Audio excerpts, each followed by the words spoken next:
Salut à tous, c'est Falk, j'espère que vous allez bien et aujourd'hui on se retrouve pour passer en revue cette fin de mercato de Bundesliga. Et je m'excuse en avance si jamais ma voix est un peu cassée, elle a commencé à casser depuis ce matin. J'espère que ça va pas s'empirer avec le temps, sinon au niveau des vidéos ça risque d'être compliqué. Dans cette vidéo on va évidemment faire un bilan global du mercato en Bundesliga. Je vais vous donner mes équipes qui pour moi ont réussi plus ou moins bien ce mercato et celles qui ont totalement flop. Et évidemment, on va aussi parler des derniers petits transferts qui auront eu lieu lundi lors de la deadline. On rappelle, lundi 20h, c'était la fin du mercato. À partir de maintenant, plus aucun transfert ne sera fait. Et j'aimerais quand même commencer cette vidéo par une note malheureusement un peu négative. Le mercato en général, c'est quand même un moment qu'on apprécie en tant que fan de foot. On a hâte de voir quel joueur va arriver dans nos clubs préférés, quels joueurs vont quitter la ligue. Et c'est vrai qu'en tant que fan de Bundesliga en général, et bien finalement, on a eu énormément de pertes lors de ce mercato et ça n'a malheureusement pas été remplacé. En tout cas, je pense notamment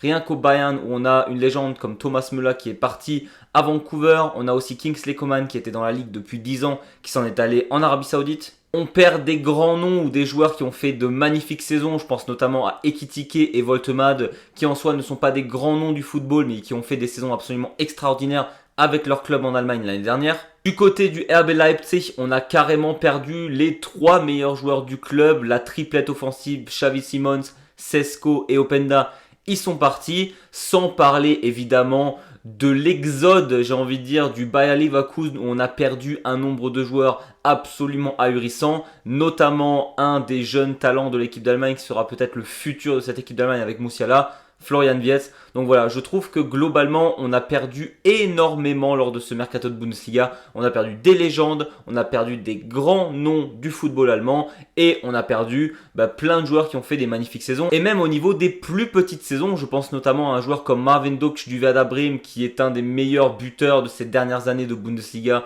qui a quitté l'Allemagne pour l'Angleterre. On a aussi un joueur comme Alassane Plea qui en soi n'est pas un énorme joueur de football, c'est un bon joueur mais qui était au Borussia Mönchengladbach depuis des années maintenant, qui était le meilleur buteur du club récent. Enfin bref, Plea c'est aussi une grande perte qui est parti à Eindhoven. Et du coup voilà, on a énormément de joueurs qui sont partis de la ligue et je trouve vraiment dommage que la ligue s'affaiblisse entre guillemets. Et donc après ce moment émotion où on se rend compte tous qu'on a perdu lors de cette intersaison de Bundesliga. D'ailleurs on voit quand même beaucoup de mèmes maintenant passer sur internet sur les Anglais qui se moquent de la Bundesliga, comme quoi c'est une Farmers League et finalement qu'ils cherchent tous leurs joueurs en Bundesliga.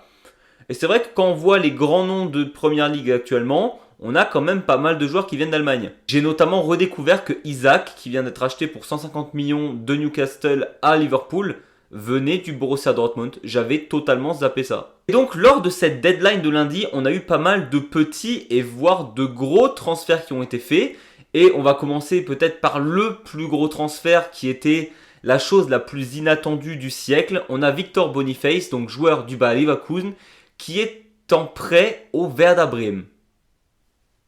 Je ne m'y attendais pas, mais alors niveau top, oui, c'est clairement un top. Alors Victor Boniface en soi, ce n'est pas un joueur que je porte énormément dans mon cœur. Après, en tant que fan du Werder Bremen, même si au niveau caractériel, il a l'air un peu bizarre le mec, et ben c'est forcément un upgrade. Je veux dire, en attaque pour Bremen, c'est absolument génial.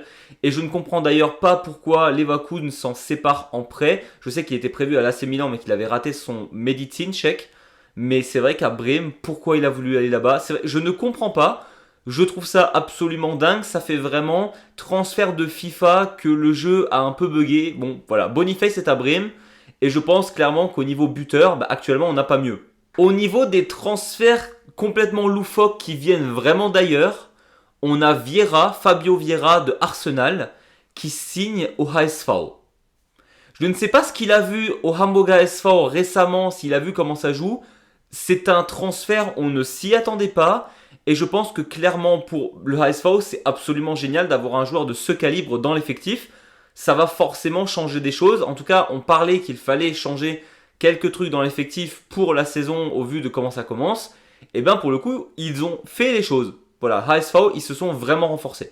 Et je vais très certainement écorcher son nom de famille, mais on a El Khanous, joueur de Leicester qui a été vendu au VfB Stuttgart. Alors je ne sais pas si c'est vendu ou en prêt avec option d'achat obligatoire. En tout cas, j'ai vu qu'il y avait 28 millions dans la balance. 28 millions, je trouve ça un peu cher. Après le VfB Stuttgart, clairement, il fallait redistribuer de l'argent. On en parlera juste après du fameux transfert. Mais je pense que c'est un très bon joueur pour le VfB Stuttgart pour continuer à progresser. En plus, il est très jeune. Franchement, je pense que c'est un top transfert pour Stuttgart. Pour ce qui est des transferts un peu plus mid, voire complètement flop, je trouve que Fernandez, arrivé tout droit d'Arabie Saoudite au Bayer Leverkusen, je sais pas, je le sens pas trop. Alors, le prix n'est pas trop cher. Après, c'est vrai que Leverkusen, de toute façon, a de l'argent au vu du nombre de transferts qu'ils ont fait. N'empêche, est-ce que c'est vraiment lui qui va les faire progresser à la suite? Je trouve que Leverkusen a fait d'autres transferts beaucoup plus intéressants que celui-là qu'ils ont fait à la deadline. Bon, et on arrive au plus gros flop pour moi de cette deadline du mercato. Le prêt de Nicolas Jackson, venu tout droit de Chelsea au FC Bayern. Mais vous savez quoi, on va pas plus en parler que ça. Parce que clairement, le Bayern, j'ai vu tout ce qui s'est passé récemment. On est nombreux à suivre le FC Bayern. Je vais en faire une vidéo à part entière. Parce qu'il y a trop de trucs à raconter sur eux. Donc le Bayern, on va garder en tête que c'est un flop monumental à tous les niveaux cet été du mercato. Et on reviendra dessus très très vite. De toute façon, il y a beaucoup de sujets à aborder, n'est-ce pas Leverkusen? Et donc maintenant que je vous ai donné mes tops et mes flops de cette fin de mercato, j'aimerais plus globalement vous dire qui pour moi a vraiment réussi son mercato d'été et qui a vraiment chié dans la colle. Évidemment, ne m'en voulez pas si votre club n'est pas mentionné. C'est que là, je parle vraiment de ceux qui m'ont vraiment impressionné dans le positif et dans le négatif. Ceux qui sont plutôt mid, on en reparlera lorsqu'on parlera des clubs. De toute façon, je vais passer en revue chaque club lors de cette saison. Et en top, on va faire ça très vite. Le VfB Stuttgart, bah oui, évidemment que c'est un top du moment où tu arrives à vendre Voltemade 90 millions alors que le Bayern a fait un pressing pendant 2 mois pour essayer de le choper à 65 qui en soi pour moi vaut ses 65. Et que finalement Stuttgart arrive à le vendre à 90 à Newcastle, du moment où tu vends Voltemade de 90 millions, j'estime que c'est un énorme succès. J'adore ce joueur, hein, mais pour le coup, le vendre aussi cher pour récupérer de l'argent, oui, c'est positif. Pour moi, il y a encore d'autres clubs qui ont réussi leur mercato et l'Eintracht Frankfurt fait vraiment partie de ces clubs pour une raison simple. Oui, tu as perdu Ekitike, on en a parlé évidemment dans le début de cette vidéo. Tu l'as vendu pour plus de 90 millions. Déjà, au niveau de la rentabilité, on est très bien du côté de l'Eintracht Frankfurt. Mais au-delà de cette vente, qui est en soi une énorme perte, ça reste une seule et unique perte. Et tu as réussi à transformer Ekitike en des joueurs vraiment jeunes avec du potentiel et qui sont très bons. Je pense notamment à Burkhardt. Tu as aussi réussi à récupérer un Ritsudoan qui est beaucoup plus expérimenté et qui t'a d'ailleurs permis de gagner ton dernier match de Bundesliga. Il y a aussi plein d'autres jeunes. En plus de ça, tu as récupéré des jeunes talents de Zweite Bundesliga. Je trouve vraiment qu'il y a une continuité dans le projet de l'Eintracht Frankfurt, qu'ils ne vont pas commencer à exploser leur budget pour chercher des stars. Non, ils continuent à développer des jeunes à fort potentiel qui vont sûrement revendre très cher dans 2-3 ans. Franchement, ce projet de l'Eintracht Frankfurt, il me plaît énormément. Et pour le coup, dire du bien de Frankfurt, récemment, je ne m'attendais pas à ce qu'il soit aussi bon dans la gestion du club. Moi, vraiment, les clubs de Bundesliga qui réussissent à amasser de l'argent, mais à continuer un projet sans tout exploser en se disant ça y est, on a l'argent et du coup, on va acheter des gros joueurs et se casser le budget au niveau des salaires, bah, je trouve ça super. Dans les équipes positives, pour moi, il y a aussi le FC Augsburg. Ça peut sembler étonnant dit comme ça. Mais déjà, au-delà du fait d'avoir cherché Sandro Wagner qui fait vraiment des travaux exceptionnels en ce début de saison avec cette équipe du FC Augsburg, on a surtout une équipe qui a fait plein de petits transferts malins en fin de mercato. C'est vrai que lorsqu'on a fait la vidéo Bundesliga, j'étais moyennement convaincu des transferts. Augsburg a continué à faire des petits transferts pas chers qui va clairement leur permettre d'avoir un effectif beaucoup plus profond sur le banc et sur le terrain pour qu'ils soient moins cramés au fur et à mesure de la saison. Et en plus de ça, je trouve que Augsburg, les peu de joueurs qu'ils ont vendus, c'est des pertes peu significatives. Donc sincèrement, pour moi, c'est un grand oui pour ce petit mercato du FC Augsburg. Et là, on arrive sur un cas spécial. Je veux dire, si on m'avait posé la question lors de tout le mercato, pour moi, le Werder Bremen, c'était un flop monumental. Et en 1 semaine et demie, ils ont réussi à changer la donne complètement. Et d'ailleurs, n'hésitez pas à me dire ce que vous pensez, mais le Werder Bremen, je dis que c'est un cas spécial parce qu'en soi, ils n'ont pas fait énormément de transferts. Brême, en fin de mercato, a clairement dit aux fans, a clairement dit publiquement qu'ils n'avaient pas l'argent afin d'acheter des joueurs. Et donc Brême a fait énormément de prêts. On a un joueur suisse qui est arrivé, on a Sugawara qui est arrivé, on a Wöba qui est arrivé, on a le gardien d'Arsenal qui est arrivé. Enfin bref, on a Victor Boniface qui vient d'arriver en prêt. Et donc Brême, en soi, ne débourse pas énormément d'argent. Il faut évidemment payer les salaires. Et encore, je crois que Boniface Leverkusen va aider à payer le salaire. Je ne sais pas ce qu'ils y gagnent, mais bref, ils vont le faire. Et donc, du coup, tu te retrouves avec un effectif un peu plus fourni. C'est vrai que Brême, c'était un peu l'hécatombe récemment. Et au moindre coût. Et ce que j'adore, c'est que finalement, ces joueurs, la plupart des prêts ont une option d'achat. Et donc, en soi, avec un prêt, si le joueur fait une très bonne saison, la saison prochaine, avec l'option d'achat, tu peux le garder à moindre coût. Et s'il fait une saison nulle et que tu estimes qu'il ne passe pas en ton effectif, tu le renvoies tout simplement à son club d'origine.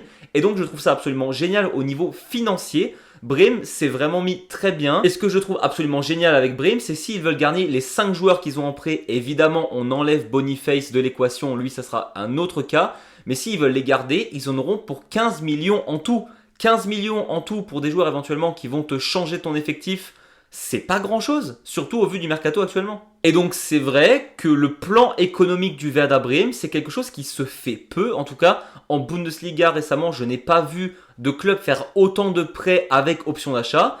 Et en fait, je trouve ça absolument génial et rentable au niveau du club. Dites-moi ce que vous en pensez, mais je pense que économiquement parlant, en fait, il n'y a que des points positifs. D'ailleurs, j'avais promis à un moment donné de faire une vidéo sur le budget des différents clubs de Bundesliga, voir ce qu'ils peuvent ou ce qu'ils ne peuvent pas dépenser. Ça, on le fera assez rapidement aussi. On arrive au plus gros flop pour moi de ce mercato. Et je pense sincèrement que beaucoup ne seront pas d'accord avec ce que je vais dire actuellement. Mais on va commencer par, en soi, une évidence, le 1. FC Heidenheim. Pour une raison simple, il n'y a rien. Ils ont fait 2 joueurs en prêt et c'est tout. Et en plus, ils ont vendu lors de la dernière journée du mercato un de leurs meilleurs joueurs qui est Cienza. À ce moment-là, désolé, pour moi, c'est un flop monumental. Comme j'ai dit, on ne va pas s'attarder sur eux lors de cette vidéo, vu que je leur dédie une vidéo spéciale où je vais déverser tout mon sel. Le FC Bayern qui a fait peut-être un de ses pires mercatos de l'histoire, peut-être pas, parce que concrètement, dans l'histoire, ils n'avaient pas autant d'argent. Mais un Bayern avec autant d'argent et aussi peu de possibilités, je n'ai jamais vu ça. En tout cas, dans l'histoire récente, c'est de loin le pire mercato. Et là, je vais parler de 2 clubs qui, pour moi, ont fait des transferts vraiment intéressants lors de ce mercato d'été. Mais je fais directement une parenthèse. Pour moi, c'est des flops pour des raisons actuelles. Au moment T, le fait de perdre autant de joueurs de qualité fait que pour moi, c'est des flops. Déjà, le RB Leipzig qui perd Xavi Simons, Sesko et Openda lors du même mercato. Et surtout, Simons et Openda qui s'est fait vraiment à la toute fin de ce mercato. Oui, tu as fait plein de transferts intéressants. Tu as des jeunes joueurs au RB Leipzig qui sont aussi montés dans l'équipe 1. Tu as un joueur, comme je l'ai dit aussi, qui venait d'Eindhoven que je trouve absolument génial. Mais au-delà de ça, tu perds en qualité, c'est dingue. Tu perds 3 tes meilleurs joueurs du club. Donc désolé, pour moi, c'est forcément un flop, même si financièrement c'est bien. Le RB Leipzig avait comme ambition de retourner en Ligue des Champions.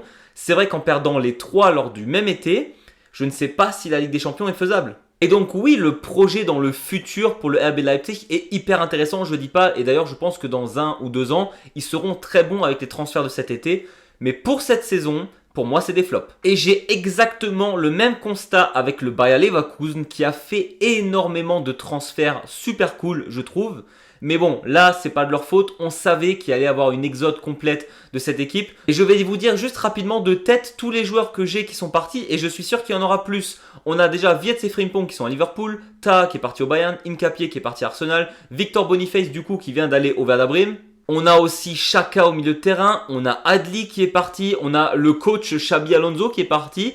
Et on voit bien que c'est pas si facile de récupérer un coach vu qu'après 3 matchs officiels, ils ont quand même viré Ten Hag. Je fais une petite parenthèse, mais dégager un coach après 3 matchs, je trouve ça absolument lunaire.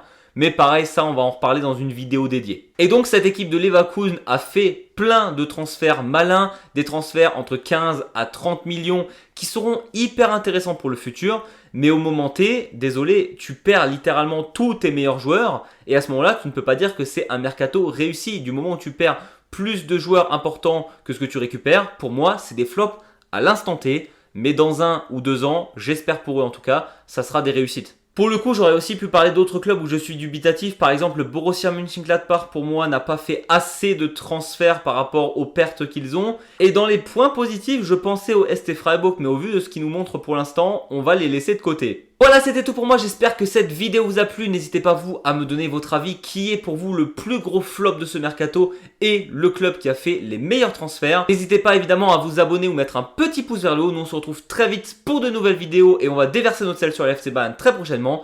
Et d'ici là, je vous dis, ça bosse!